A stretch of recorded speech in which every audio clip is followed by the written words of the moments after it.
बिस्मिल्लाहिर्रहमानिर्रहीम। अस्सलाम वालेकुम viewers, my name is Shahzad. और व्यूवर्स, आज हम अपने इंग्लिश बोलचाल की सीरीज़ सेंटेंसेस फॉर स्टूडेंट्स का सबक नंबर 33 स्टार्ट कर रहे हैं। व्यूवर्स, ये जो सीरीज़ है बिलखुसूस 10 से 12 साल के स्टूडेंट्स के लिए है। यानी जो 10 से 12 साल के जो स्टूडेंट्स हैं वो अपनी एजुकेशन के लिए रिलाई करते हैं, डिपेंडेंट होते हैं अपने से बड़ों पे, अपने वालिदैन पे, टीचर्स पे या अपने बड़े बहन भाइयों पे। तो वालिदैन से ये स्पेशल गुजारिश है कि कि जो है वो इस तरह के वीडियोस देखा करें और अपने बच्चों के साथ जो है वो इस तरह के फ़िक्रे बोला करें, क्योंकि ये वो वक्त होता है जब बच्चों के ज़हन से इंग्लिश का डर ख़त्म हो जाता है। यानी जब अब देखें ना कि आप ग्रेजुएशन करने वाले भी जो रट्टा मारने वाले स्टूडेंट्स हैं वो ग्रेजुएशन में भी जाके फ़ेल हो जाते हैं। यानी 16 साल पढ़ने के बाद भी अगर कोई बंदा या 14 साल पढ़ने के बाद भी फ़ेल हो जाए, वो भी छोटे छोटे एप्लीकेशन लिखने से, मजमून लिखने से, तो ये वो वक्त होता है बच्चों का जब वो यूज़ टू हो जाते हैं। वो मतलब है कि दूसरी इंग्लिश को भी एक लैंग्वेज के तौर पे लेना शुरू कर देते हैं और छोटे छोटे फ़िक्रे, छोटे छोटे गलतियाँ, छोटी छोटी चीज़ों को वो जो है ना वो पहचाना शुरू कर देते हैं। तो ये वाले जो सेंटेंसेस जिसमें कोई ख़ास वोकेबलरी नहीं, कोई ख़ास ग्रामर नहीं, ये बच्चों के साथ ज़रूर डिस्कस किया करें, क्योंकि इसका फॉर्मेट भी बहुत सिंपल सा है। जैसे आज का जो है सेंटेंस नंबर 181, यानी इससे पहले हमने जो है वो 180 सेंटेंस अपलोड हो चुके हुए हैं इस चैनल पे। I wrote a letter to my brother yesterday. अब इस फिक्रे में बताने वाली चीज़ ये है कि आई रोट, मैंने लिखा, अ लेटर, एक ख़त, टू माई ब्रदर, अपने भाई को, येस्टरडे। येस्टरडे यानी गुज़रा हुआ कल। तो गुज़रा हुआ कल मीन माजी का। यहाँ पे ये चीज़ बताएंगे जी ये गुज़रा हुआ कल जो है वो माजी का सेंटेंस है। माजी के सेंटेंस में वर्ब की सेकंड फॉर्म लगती है। जितने भी 12 टेंसेज हैं उनमें सिर्फ़ और सिर्फ पास्ट सिंपल जो है वो जिसमें वर्ब की सेकंड फॉर्म लगती है, बाकियों में या तो पहली लगती है या तीसरी लगती है, लेकिन ये जो पास्ट सिंपल है इसमें सिर्फ और सिर्फ सेकंड फॉर्म लगेगी वर्ब की। तो यहाँ पे फिर वर्ब की पहचान कराएं कि बताएं कि जो काम सब्जेक्ट करता है, यानी जो काम सब्जेक्ट करता है, जो कि काम करने वाला होता है उसको हम सब्जेक्ट कहते हैं। तो जो काम करता है वो काम वर्ब होता है। तो यहाँ पे सब्जेक्ट क्या कर रहा है? आई रोट अ लेटर, यानी सब्जेक्ट जो है वो एक लिखने का काम कर रहा है। लिखने का जो काम कर रहा है वो क्या है? वर्ब। तो राइट, रोट, रिटन। तो वर्ब की तीनों फॉर्म बताना शुरू करें, यानी एक एक सेंटेंस में से जो छोटी छोटी चीज़ें वो निकाल निकाल के जब बताते जाएंगे तो एक वक्त आएगा कि बच्चा खुद बताना शुरू कर देगा, कि कहेगा जी मैं बताता हूँ कि इसमें वर्ब कौन सा है, इसमें ऑब्जेक्ट कौन सा है, इसमें एडवर्ब कौन सा है, इसमें जो है वो नाउन कौन सा है, प्रोनाउन कौन सा है, प्रपोजिशन कौन सी है, इसमें कंजंक्शन कौन सा है, इसमें फ़लाँ चीज़ कौन सी है। ये जब आहिस्ता आहिस्ता आप चीज़ें बताते जाएंगे तो वो फिर उसके लिए जो है वो इन चीज़ों को समझना, अंडरस्टैंड करना बिल्कुल मुश्किल नहीं होता जाएगा। तो जैसे पहला सेंटेंस है जी, I wrote a letter to my brother yesterday, मैंने कल अपने भाई को ख़त लिखा।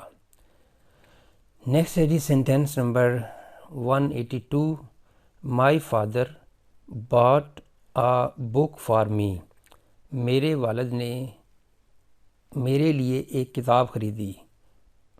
माई फादर, तो यहाँ पे सब्जेक्ट कौन है जी? My father. माई फादर क्या काम हो रहा है? ख़रीदने का, बॉट। तो बॉट एक वर्ब हो गया, बाई, बॉट। अब बुक एक ऑब्जेक्ट है, किसके लिए जी? मेरे लिए।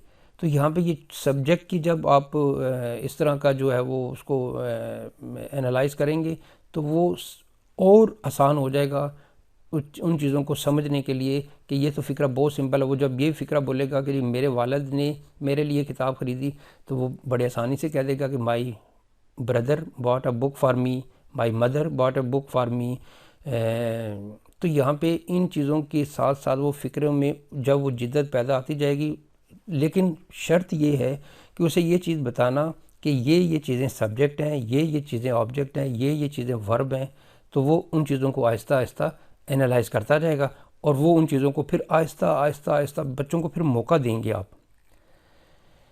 नेक्स्ट है जी sentence number 183, my mother is making tea for the guest. मेरी वालदा मेहमानों के लिए चाय बना रही है। नेक्स्ट है जी 184, आई नो, मैं जानता हूँ, how to play the piano, कि पियानो कैसे बजाई जाती है, मुझे पियानो बजाना आता है। यानी एक फ़िक्रे को कहने के जितने ज़्यादा तरीके आपको पता चलेंगे वो भी एक लर्निंग सीक्वेंस है कि मुझे पियानो बजाना आता है, I know how to play the piano.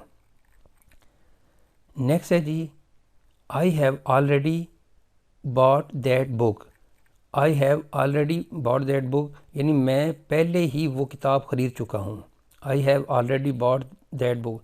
अब इसमें बच्चों को जो चीज़ बताने वाली है स्टूडेंट्स को कि भाई I have already bought, I have already bought यानी प्रेजेंट परफेक्ट टेंस में वर्ब की तीसरी फॉर्म लगेगी।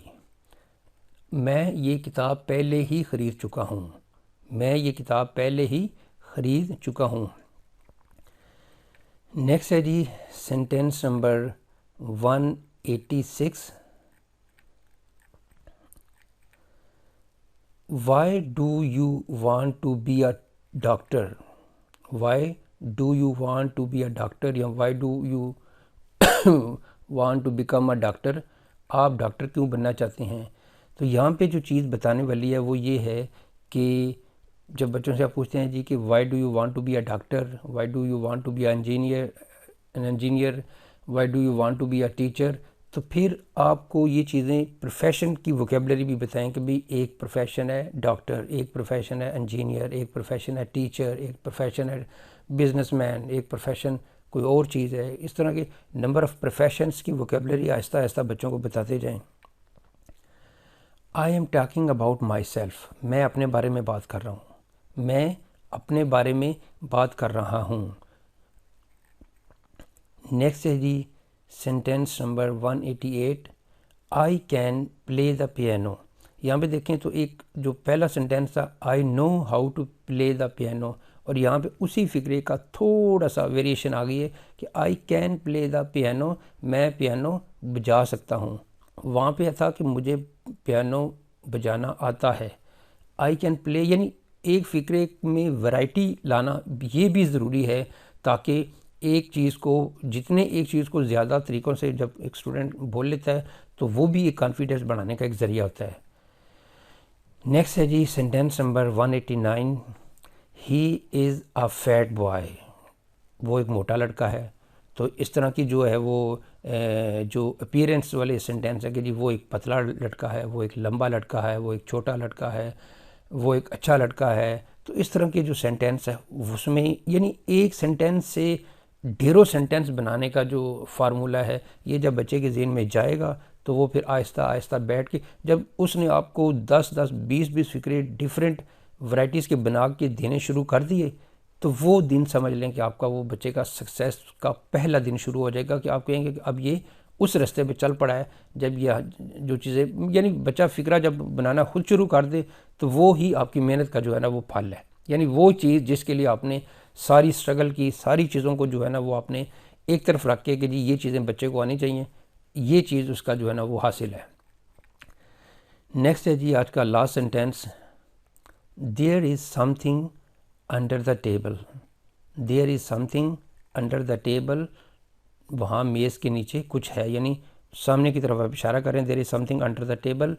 अब बच्चों को थोड़ा सा जेस्चर के तरीके से यानी एक हाथों से बॉडी लैंग्वेज से बताएं कि there is something under the table, तो वो बच्चे को समझ लगे कि वहाँ मेज़ के नीचे कुछ है। तो ये वाले सेंटेंस जो जब बताएंगे तो बच्चा भी उस तरह के बॉडी लैंग्वेज को जब बिहेव करेगा, उनको एक्ट करेगा, तो उसमें सीखने का तरीका एक और स्टेप आएगा। वो फिर वो अपने यानी अपने अंदर वो कॉन्फिडेंस से जो चीज़ बताएगा वो उसके चेहरे पे एक वो चीज़ नहीं आएगी कि मुझे ये पता नहीं कि मैं बोल क्या रहा हूँ और मैं बता क्या रहा हूँ। जब वो बोलने में और बॉडी लैंग्वेज में जो है वो कंपेटिबिलिटी होगी तो वो भी एक जो है ना वो कॉन्फिडेंस का एक जो है ना वो एक अपर लेवल अप होगा, यानी वो समझ लेंगे जब वो चीज़ें करना शुरू कर देगा तो आप ये समझें कि बच्चे ने एक स्टेप और आगे बढ़ना शुरू कर दिया, जिसको जो अपने बॉडी लैंग्वेज की जेस्चर से बता रहा है कि देयर का इशारा जो सामने की तरफ करके there is something under the table. तो ये छोटी छोटी चीज़ें जो हैं जब वो बच्चों के ज़हन में जाती जाएंगी तो वो जो चीज़ जिसके लिए आप कह रहे हैं कि जी मैं ये करूं वो चीज़ करूं फ़लाँ काम करूं, बच्चों को ये यहाँ पे ना भेज दें, यहाँ पे जो चीज़ आप ज़हन में एक टारगेट सामने के बच्चे के रखें और फिर वो टारगेट को अचीव होता, ये भी एक बड़ी चीज़ है कि जब बच्चा टारगेट अचीव कर रहा हो और आपको पता ना हो, ये भी गलत है। यानी जो चीज़ बच्चा टारगेट अचीव कर रहा है वो आप एक उसकी लिस्ट बनाते जाएंगे, बच्चे ने ये चीज़ मुझे करके दिखाई है, ताकि आपको भी पता हो कि ये बच्चा जो है ना वो इसमें कितना जो है ना वो जो इसने कितनी चीज़ गेन कर ली है और किस चीज़ को गेन नहीं कर रहा, वो भी लिस्ट बनाएं और जो कर लिया वो भी लिस्ट बनाएं। जब ये चीज़ें आप बनाते जाएंगे खुद आपको पता चल जाएगा। फिर बच्चों के साथ थोड़ी थोड़ी जब इंग्लिश बोलेंगे खुद से सवाल बनाने शुरू करें, खुद से जवाब बनाने शुरू करें, तो फिर वो बच्चा भी वही चीज़ जो चीज़ आप करें उसके सामने करेंगे, वही चीज़ आपको आहिस्ता आहिस्ता, बेशक उसके में महीना 2 महीने 3 महीने 4 महीने लग जाएं, साल लग जाए, लेकिन वो जो चीज़ हो जाएगी तो वो चीज़ आपका असल जो है वो हासिल है।